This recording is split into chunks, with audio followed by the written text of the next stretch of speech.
Hello everybody, my name is Steven and this is the Storytime channel. First things first, I do a giveaway every single week, so if you're interested in entering, I'll tell you how to enter later on in the video. But today we have some malicious compliance stories, and our first story of the day is by Successful Medicine 9. Comply with the 30-year-old dress code? You got it, boss. The Slntrob 30-year-old male, been working at for a couple of years now, is over 30 years old and is quite notorious for keeping things that way. The daily notes are physically kept in binders, 80s-style punitive measures are imposed on clients in conflict, and the electrical panels are labeled with cards that went through a typewriter. You get the idea. The floor supervisor, over 20 years in that position, emphasized that even though jeans were allowed, we needed to strictly adhere to the dress code. That meant button-up or collared shirts, no logos, only long pants/dresses, no hats unless you're outside, no visible tattoos, etc. In other words, dress nothing like the vast majority of the people we serve. We're meant to dress the way they should aspire to dress, said the supervisor. I was told other staff, including staff above my pay grade, have long hated the dress code and unsuccessfully tried to change it for years. None of them were bold little craps like me though. Given my previous experience with undeserved populations, I also knew that this was a terrible idea.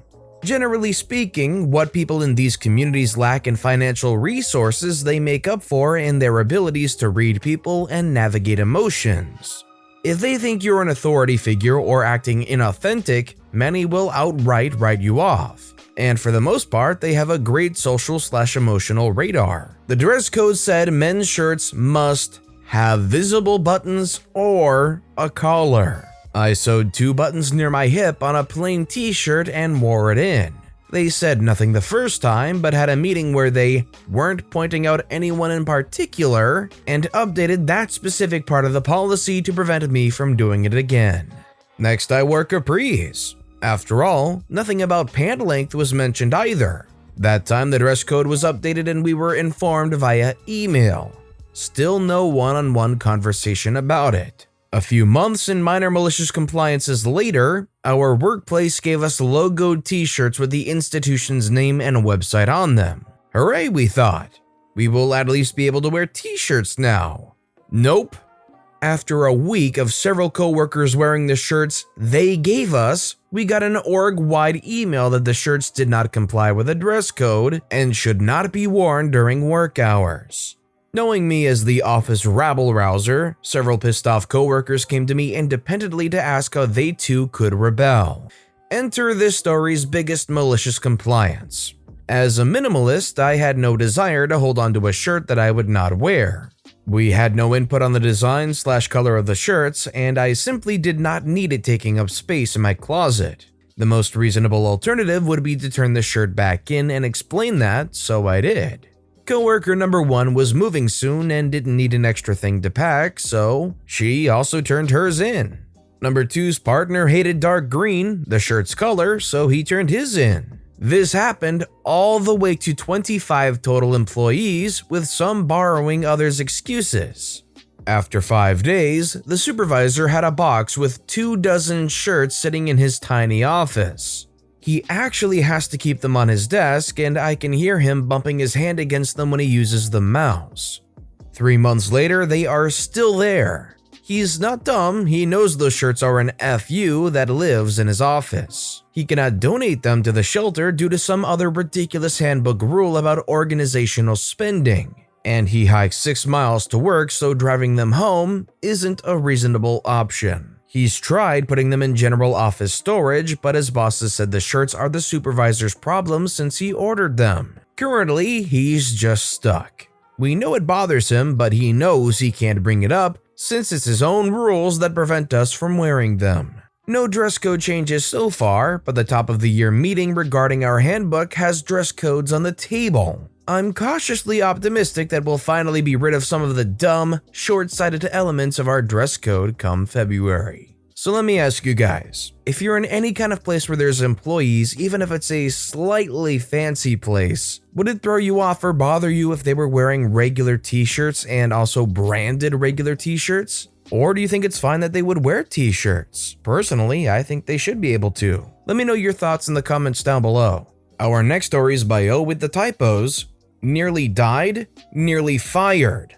I was 18 and worked at a gas station. I was the type of employee that you could always rely on to cover someone else's shift. People would text me directly and I would let the manager know when I showed up I was covering for so-and-so. I also owned a 50cc scooter to get to work since it was nearby. One night I'm riding my scooter, hit a pothole and hit pavement. Immediate pain. My face jumps out at me at first. It feels like half the road now lives in the left side of my face. I try to sit up, feeling various scrapes and realize my boob is stuck to my bra. Passerby calls an ambulance. EMTs think I somehow got a third-degree burn in my boob when I try to pull down my shirt. I take it off and they see all of my skin scraped into my bra. It's excruciating. I go to the hospital, mostly because my helmet was actually a bicycle helmet. I didn't know it came with the scooter. And they're worried about a concussion. They have to keep me up until they get checked out by the doctor who isn't there yet. I realize around 1 a.m. that I'm not fit for work in the morning. Not wanting to wake up my bosses, I call the store and talk to the overnight employee. I tell them to tell the manager when they come in that I can't come in and will drop off a doctor's note when I can. Around 6 a.m. I am allowed to go home. Drugged up but concussion free. When I get home, I think I might try to start ungraveling. I go to the bathroom and strip. I'm covered in scrapes and bruises. I have a giant bandage tape over my left boob that goes up to my collarbone. My face looks like someone glued loose gravel with red glue and it got close enough to cause a black eye. I say freak it, throw on a comfy tank and some shorts, trying my best not to have fabric over anything uncomfortable. I've been awake 24 plus hours. I'll deal with the carnage after I sleep. 2 hours later, I wake up to my mom screaming. I come out and she thrusts the phone at me. My assistant manager is now screaming at me. She said I can't tell another employee I'm calling out. I should have called her. She said if I wasn't there in 15 minutes, I was fired. She had a spa day with her mom planned and was not canceling to cover my shift. I hang up and ask my mom what the freak. Apparently, I didn't hear my phone and she answered recognizing my assistant manager's name. She planned on explaining about my accident. When she answered, assistant manager assumed it was me and immediately started yelling the same as above. My mom got heated, yelling she was in an accident. How dare you yell instead of asking if she was okay? She could be dead and you are yelling. So I told my mom she wants me there in 15 minutes. What say you drive me up there? I grab my doctor's note and we're off. I walk in the building like crap on a stick. Despite having multiple pairs, I wear my broken glasses unintentionally. I realize as I walk down the length of the store, I've developed a limp due to my left side being freaked. I didn't brush my hair. It's a wild mane that replaces my normally neat ponytail. Every minor abrasion on full display. The chest bandage clearly outlined in my tight tank. I see both manager and assistant as they see me. I lock eyes with the assistant and stare her down as I close the distance. My manager stutters out the question of, "What am I doing there?" I turn my attention to him. Assistant manager said if I wasn't here in 15 minutes, I was fired. I'm here, so do I still have my job? After, he assured me that of course I did, and to go home and rest. I gave him my doctor's note with the hand that's frayed from wrist to halfway down my pinky. I turned to assistant. I told overnight person I'd bring in my doctor's note. Next time though, I'll be sure to call you at 1 a.m. if I need to. Right? Seeing the look exchanged between the two, what I knew had been confirmed. Her calling me was her doing, and my manager didn't know what was happening. I'm sorry about your spa day. If you'll excuse me, they didn't let me sleep until my x-rays came back. I'm exhausted. I left feeling as good as you can feel with road rash. I sure hope that assistant manager felt terrible when they saw OP walk in, and I hope they got busted as hard as it seems they did, having the manager themselves see the whole situation unfold. And that final phrase being able to say, "I'm sorry about your spa day" as you walk out, just icing on the cake. Our next story is by Slntrob. Put more packages on the belt?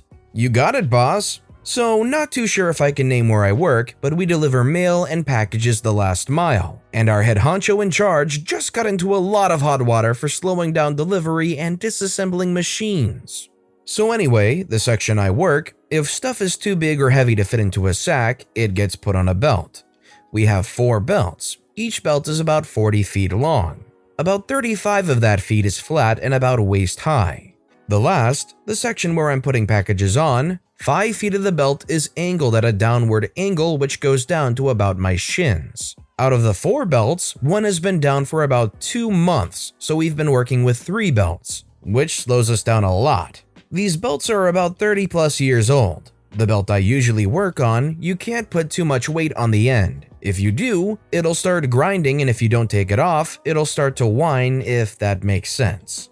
I know this, and everybody I work with knows this. Once the heavy stuff gets over the edge and onto the flat part, it's fine to add more weight. So, on to the malicious compliance. For some reason during the pandemic, people have been buying lifting weights. A lot of them. We get pallets with about 2,000 pounds of weights on them. I'm putting these 45-pound plates on the belt. Once they get over the edge, I add another one. Our manager, who is a complete and utter D-bag, comes over and asks why I don't have more mail on the belt. I explain to him what happens, and of course, he doesn't believe me. He orders me to put more stuff on the belt to get the mail out faster. I again tell him why that's a bad idea. He then threatens to write me up for refusing to follow orders. Okay then. While he's standing there, I load about 6 45-pound plates onto the bed. Immediately, the belt starts grinding and starts to whine. This whine can be heard almost throughout the building. The whole time, I'm looking at him and I can tell he knows he made a mistake, but he's the type that won't admit it. As soon as he starts to walk away, the belt completely stops. Won't even turn back on even if it's reset. I yell to my manager that the belt is broken, and now we're down to 2 belts with a ton of belts. Of course, the manager asks me what happened, and I tell him I was ordered to put on more weight on the belt than it can handle. Looks like we're gonna fail tonight. He's staring daggers at me, and I just move to the other belt and start loading that one. He has maintenance come over and check the belt out, and they ask me what happened. I tell them the manager told me to put more weight on the belt. The maintenance guy responds, "What a freaking idiot." Not only is this guy a bad manager, he's a very bad manager. It's one thing to not understand how the processes underneath you work and to order them to do something that obviously is wrong, but once you witness them do it and you realize that it is wrong, the fact that you're stubborn and stay with it and allow that thing to break rather than just admit you're wrong and fix the issue and move on. Absolutely bad managing. Our next story is by wanderingZia. You need the exact reason I can't come to work today? Okay. So I worked for a mid-sized regional transportation company years ago. It had ambitions of being much bigger than it was, and to that end, it started to attract a certain type of HR employee. That is to say, the type that wanted to be in control and try and deny anything, such as time off for being ill, etc. Now back then, I was the good employee, almost never called in sick, very rarely took a day off, and when I did, I would pick up an extra shift to help out. And for the first few years I was there, if anyone was legitimately sick, the manager knew his people well enough he'd only make it an issue if it needed to be. Then came the new HR hire, which in short order took away the ability of the manager to make these sorts of calls. And it was replaced with you having to call and leave a voicemail for HR stating name, rank, serial number, best contact method, and the reason you could not show up at work that day. At first, people gave generic descriptions between not wanting to be overly graphic or gross someone out. But the kibosh was put to that, telling us we had to specifically lay out exactly why we couldn't work. Cue the malicious compliance. This HR rep had a reputation for not being able to handle anything that wasn't all prim and proper. So the next time I had to call in, it was bad. Like if the girl from The Exorcist ate Taco Bell first. But I followed the rules and explained how I was sick and couldn't come in that day because I was having explosive diarrhea out both ends. And if they needed to call me, I'd try and answer but hoped they would be understanding if I didn't answer, and I'd call them right back. Upon my return to work, it was impressed upon me that what I'd done was unnecessary, but they couldn't do anything as I was just doing exactly as they'd asked. Needless to say, we were never again pushed for a detailed reason as to why we were calling in sick. Isn't it, depending on where you're at, illegal to expect people to disclose such information to you? You can't expect employees to be so specific. At least in some parts of the US, this would be illegal. Needless to say, I'm glad OP was the one that stuck their foot out there and just was so blatantly descriptive that they were finally like, okay, never mind, forget it. Because that's ridiculous and invasive. So quickly now, I want to explain just how to enter the giveaway. All you need to do is leave a comment on this video relevant to something you saw or heard or liked in any story in that video. That's it, you're entered. But it applies to every single video we upload this week. So to get the best odds at winning the $30 Amazon gift card giveaway, you'll want to leave a comment relating to any of those videos all week long. On Sunday, after the last video has gone out, I'll pick one comment at random and let you know on the following Monday who has won, and then it starts all over again. So make sure you leave a relevant comment on this video and additionally every video I upload this week for the absolute best chance to win. And while you're at it, why don't you go ahead and give the videos a like too, because it helps more than you could imagine. That said, our final story of the day is by Elsie2612. I'm not allowed to work with my cast on? Okay, here's the doctor's certificate for time off. Back in the early 80s, Dad hurt his ankle. I think it turned out to be gout, but the doctors were running all sorts of tests, etc., and he ended up with his ankle in a plaster cast. Part of Dad's job was to go out in the field, which required walking. The rest of the time he was at a desk writing reports, etc. Dad realized that he had enough work to do for the time that the cast was on, so he went back to work. His coworkers all wanted to know what happened. He happily told them and said he was okay to work in the office. The boss saw him and advised that he would need to be 100% capable of working his duties, which included field work. Dad told the boss that he had enough work to stay in the office while the cast was on. Boss said no. Malicious compliance. Dad went to the doctors and got sick leave, paid, for the entire time he had the cast on. Approximately 6 weeks. His coworkers then had to complete their work as well as Dad's. I understand the boss wanting OP's dad to be able to fulfill their duties completely no matter what, but it's invaluable to be able to be flexible and figure out a solution that works for you and the employers. The boss basically screwed themselves out of 6 weeks of work just because they didn't like them working in a cast or trying to work around their circumstances. But with that being said, that's all the time we have for today. So which of these stories was your favorite and why? Let me know in the comments down below. But besides that, if you enjoyed the video, please consider liking and subscribing and turn notifications on if you haven't so you'll never miss an upcoming video. Any little thing that you do helps the channel grow so much more. Whether it's commenting, subscribing, or just watching the video, thank you all so very much for supporting me right here on the Storytime channel. I hope you all have a wonderful day, and I'll see you all next time right here on the Storytime channel.